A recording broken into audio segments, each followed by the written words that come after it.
Wiki mbili zilizopita kuna kauli zilitoka kwa viongozi wa kisiasa. Ofisi ya msajili wa vyama vya siasa ikaandika barua ya kutaka kupata ufafanuzi wa kauli za viongozi wale na wajieleze kwa nini chama hicho kisisimamishiwe shughuli zake za kisiasa. Ukisoma sheria ya vyama vya siasa ya mwaka 2019 kuna vifungu vya kisheria vinavyovitaka vyama vya siasa vinapofanya makosa aidha vilipe faini au kifungiwe au mhusika alipe faini au afungwe jela. Kifungo isiyozidi miezi 6 au faini isiyopungua milioni 1 hadi milioni 5. Sheria ile inavihusu vyama vyote vya siasa nchini.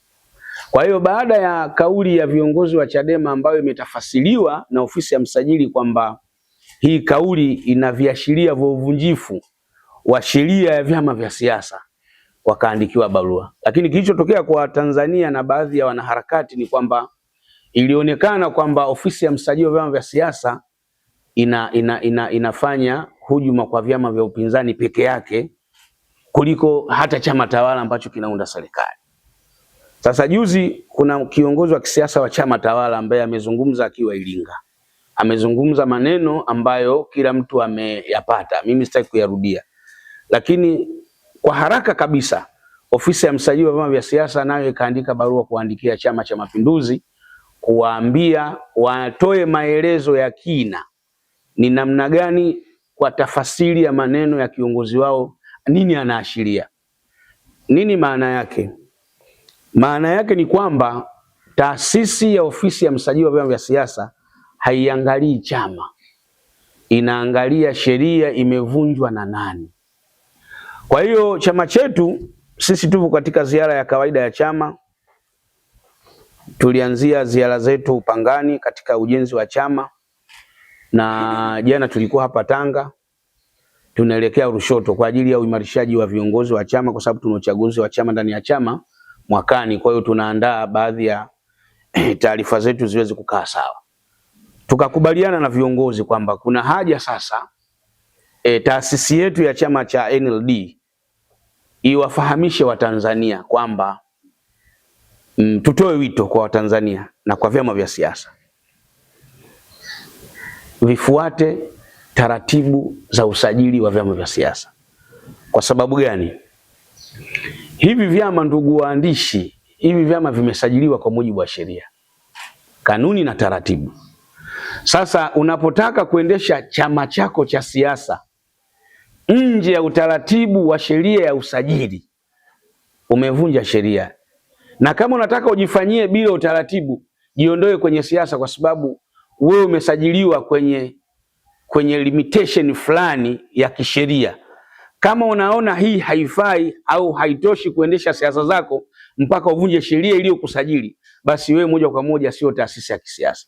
Kwa hiyo tunatoa mwito kwa viongozi wa vyama vya siasa kufuata taratibu, sheria na kanuni ili tuweze kuwa nchi yenye usalama, kwa sababu kama chama cha siasa hakitafuata utaratibu wa kisheria, utaratibu wa kikanuni, kinatoka nje ya utaratibu wa kisiasa. Kikitoka nje ya utaratibu wa kisiasa, maana yake yanayofuata ni uvunjifu wa amani. Kwa hiyo tutoe mwito kwa Watanzania, tutoe mwito kwa vyama vya siasa vyote nchini vifuate sheria ya usajili wa vyama vya siasa. Hili la kwanza. La pili, tunasisitiza ofisi ya msajili wa vyama vya siasa isisite kuchukua hatua za kisheria kwa chama chochote cha siasa ambacho kimekwenda kinyume na sheria ya usajili wa vyama vya siasa. Nini maana yake? Kuna wanaharakati na wanasiasa ambao wanaona wako juu ya sheria, wana uwezo wa kusema chochote kuitishia ofisi ya msajili wa vyama vya siasa. Bahati nzuri na ofisi yenyewe iko strong kweli kweli, haiogopi. Sasa sisi kwa sababu tunapenda usalama wa nchi, tunapenda amani ya nchi, wanasiasa lazima tufike hatua tufanye siasa katika utaratibu uliokubalika kisheria. Kwa hiyo tunatoa mwito kwa ofisi ya msajili wa vyama vya siasa isihofie na isiogope na iendelee kuchukua hatua za kisiasa kwa vyama vya siasa ambavyo vitakiuka sheria ya uchaguzi, sheria ya usajili wa vyama vya siasa. Nazungumza haya kwa sababu gani? Tutakapokuwa na taasisi ambayo haina uwezo wa kushughulikia matatizo ya jambo ambayo inaisimamia, yanayokuja ni maafa, kinachokuja ni uvunjifu wa amani. Ndio maana tumejitokeza mbele ya Watanzania, mbele yenu, kuwaelezea Watanzania kwamba pande zote mbili zinawajibika kuchukua hatua za kisheria au hatua zinazowahusu kuhakikisha taifa linabaki salama. Mwisho, niipongeze ofisi ya msajili wa vyama vya siasa kwa kutosita kuchukua hatua. Imewatandika barua Chadema, wakahangaika nayo, hatimaye juzi wameijibu.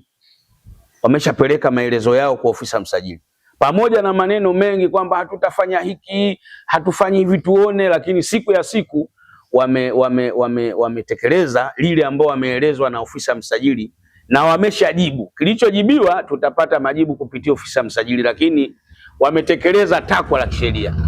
Tuna matumaini na tunategemea na Chama cha Mapinduzi watarejesha majibu kwa ofisi ya msajili. Kwa hiyo tunaipongeza ofisi ya msajili kwa sababu haiogopi kuchukua hatua kwa taasisi yoyote ya kisiasa. Haya tumeona tuwaambie Watanzania na kuwakumbusha wajibu wao viongozi wa vyama vya siasa nchini kufuata taratibu, sheria na kanuni.